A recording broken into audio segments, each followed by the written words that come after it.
हे हास्यास्पद आहे. कुठं भांडणं झाली, काय झाली, कुणाची झाली याला मला तर काही माहीत नाही.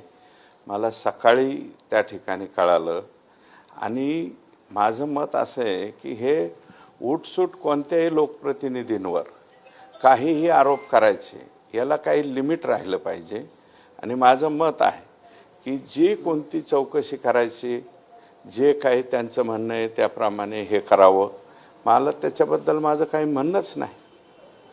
पण जे आरोप केले जात आहेत ते म्हणजे त्यांचे ते वारंवार काहीतरी घोटाळे बाहेर काढतात. अहो हे बघा, कोण घोटाळे बाहेर काढतो, कोणाचे घोटाळे बाहेर पाडतो याच्याशी माझा काही संबंध नाही.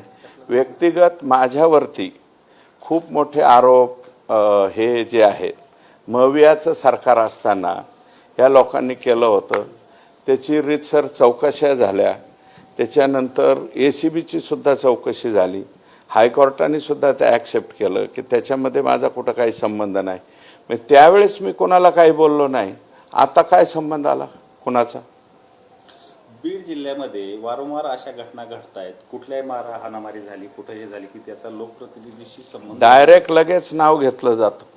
तर माझं काय म्हणणं आहे की बाबा तुम्ही SIT लावा, आणखी कोणती चौकशी लावायची ती लावा, परंतु बिनबुडाचे आरोप काही करू नका.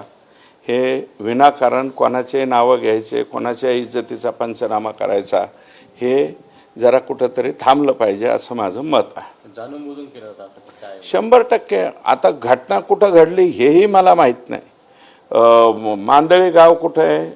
तिकडे नगर जिल्ह्यामध्ये.